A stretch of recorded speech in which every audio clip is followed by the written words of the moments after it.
Total Walwe मतदारसंघ हा आमदार आंबेडकरांचा बालेकिल्ला. भरपूर तिने केलेले कोणी केलं? आबिर साहेब. आदित्य साहेब.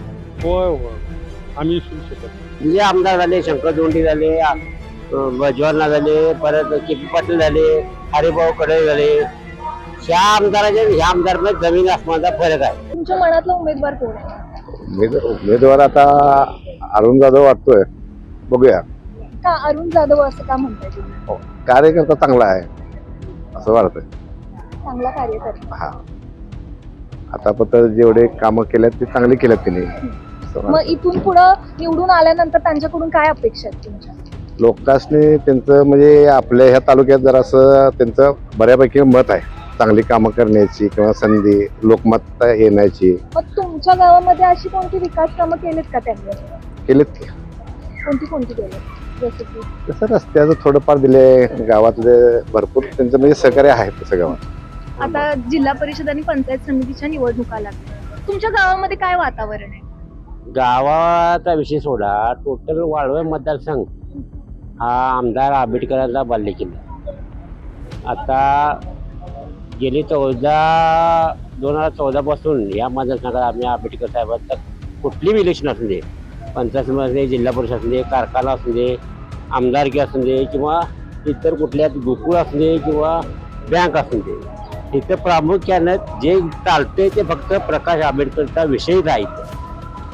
लक्षात घ्या, ह्या मतदारसंघातला जो विकास झाला आहे ते आम्ही हरिभाऊ करवापासून त्या ह्या आमदारच्या पाठीमागे होतो. त्या जे आमदार झाले, शंकर दोंडी झाले, बजवाना झाले, परत केपी पाटील झाले, हरिभाऊ कडे झाले. ह्या आमदाराच्या ह्या आमदारमध्ये जमीन आसमानाचा फरक आहे. म्हणून आम्ही आमची जी युवक पिढी आहे किंवा आमच्यासारखी जे सरपंचांची कमिटी आमची त्या वाळवे मतदारसंघात सरपंचांची आमची युनिट आहे ती प्रामुख्याने आमदार आंबेडकरांच्या आम्ही पाठीमागे आहे. आणि जे आमदार जे लोक सांगतील कोण उभा राहू देत त्याला आम्ही शिक्का मारून आम्ही त्याला विजय करणार आहे. म्हणजे कुणी उभा असला कोण बी आम्ही आमदार आंबेडकरचा जो उमेदवार आहे त्या आंबेडकरच्या उमेदवाराला आम्ही मतदान करणार, त्याला आम्ही प्रामुख्यानं प्रचंड मताने निवडून आणणार. आंबेडकरांनी अशी कोणती विकास कामं केलं की तुम्ही ठामपणे म्हणताय की आम्ही त्यांनाच मतदान करेल? हे बघा, आंबेडकर साहेबांचं एकच नाही, इथल्या आरोग्य सेवा असेल किंवा प्रामुख्यानं कालव्यांचे पोट कालवे असतील किंवा रस्ते असतील किंवा इतर कुठल्या बी ज्या जनतेला लागणाऱ्या ज्या विकासात्मक ज्या गरजा येतात त्या पूर्ण पाठपुरावा केला त्या माणसाने. लक्षात प्रामुख्यानं वैयक्तिक माणसांचे असले विरोधक म्हणत नाहीत, आपला म्हणत नाहीत, कोण जाईल त्या माणसाचं समाधानकारक उत्तर मिळते. इतर पक्ष पण प्रबळ आहेतच. प्रबळता असं म्हणणं आहे, फक्त तिथं काय त्या माणसाला आता 10 वर्ष आता तर तो मंत्री झाला किंवा आरोग्यमंत्री किंवा पालकमंत्री, त्या माणसांना तेवढी जनतेच्या बाबतीत आतुरता किंवा काम करायची पद्धत जी आहे म्हणून त्याला शिंदे साहेबांनी पण ते पद दिले किंवा इथं कोण कसं काम करेल हा शिंदे साहेबांनी पूर्ण त्याला इतिहास माहिती आहे म्हणून त्यासाठी ते पद दिले आणि त्या माध्यमातून ते पूर्ण समाधानकारक काम करत आहे. याच्या अगोदर तुमच्या मतदारसंघाचा विकास झालाय का? विकास झाला असा म्हणत नाही मी, पण त्या विकासात ह्या विकासात जमीन आसमानाचा फरक आहे. मग अजून काय वाटते तुम्हाला की कोणती कामं आपली व्हायला पाहिजे? आता रस्त्याची कामं आहे किंवा निधी ओढून आणण्याची पद्धत त्यांच्याकडे आहे, राज्यातनं निधी ओढून आणण्याची पद्धत आहे, तशी आमच्या इथल्या कुठल्याच आमदाराला किंवा कुठल्या मंत्र्याला जमणार नाही. लक्षात घ्या, प्रामुख्यानं आमच्या वाळवा मतदारसंघ असतात किंवा राधारी मतदारसंघ असतात इथं प्रामुख्यानं त्यांनी भरपूर कामं केल्यात. वाड्या वस्त्यांनी रस्ते केल्यात, वाड्या वस्त्यांनी आरोग्याच्या सेवे पुरवल्यात, शाळांच्या बाबतीत असतात किंवा पाणी सुविधा प्लान त्यांनी केले, कालवण नेल्यात, पाणी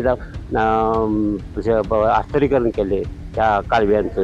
ह्या प्रामुख्याने ज्या लोकांनी त्रासदायक ज्या घटना घडत होत्या त्यातल्या आता कुठली घडत नाही, सगळ्या सुविधा आमच्या चालू आहेत. लोक किंवा कोणती कामं आहेत? भरपूर तिने केलेले कोणी केलं? आबिर साहेब. आदित्य साहेब.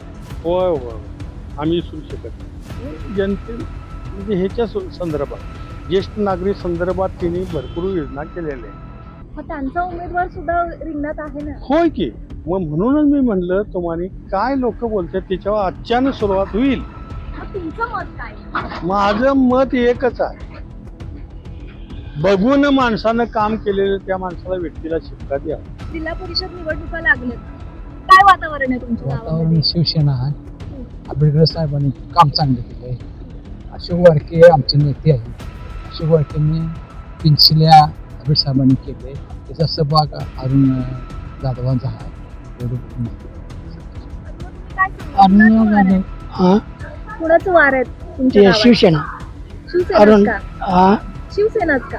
शिवसेना म्हणजे आमचे लाडके नेते आहेत काय, आणि त्याशिवाय आमचे अरुण जाधव आणि प्रकाश आंबेडकर यांनी आमची पेन्शन मंजूर केली, परत आम्हाला सहभाग केला, याच्याबद्दल त्यांच्याबद्दल आम्ही आभारी आहे. मग अजून कोणती त्यांनी कामं करावीत असं वाटतं तुम्हाला? आमच्या गावचा काहीतरी विकास करावा, परत आम्हाला शेतकऱ्यांना काय अनुदान हे करावं. मग या पाठीमागं तुमच्या गावचा विकास नाही झाला? झालाय की झालाय, आता कोणत्या अपेक्षा आहेत की त्यांनी पूर्ण कराव्यात त्या? काही थोडंफार हे कराव्यात आमची अशी अपेक्षा आहे. ज्येष्ठ नागरिकांसाठी त्यांनी अशी कोणती वेगळी कामं केलीत का? ज्येष्ठ नागरिकांच्यासाठी पेन्शन मंजूर केली. मग काम करेल ते जातात ह्याच्या आंबेडकर साहेबांच्यामुळं हे शिवसेनेचं चांगलं आहे वातावरण. आज ते तिला तरी चांगलं दिसतं. मग त्यांनी कोणती अशी विकास कामं केलेत आता त्यांचं वातावरण आहे? आमच्या ह्या अरुणरावांनी हे देवळाचा पत्र्या मारला, ते हे केलं. मग रस्त्याचं रस्ता आता प्रत्येक गल्लीचं चालू आहेत, 2-3 झालेत आता आणि बाकीचं कामं आहेत. पुन्हा आता आमच्या इथं एक व्यायामशाळेचं एक अडचण आहे, ती आता सांगितली साहेबांनी व्यायामशाळा एक झाली पाहिजे.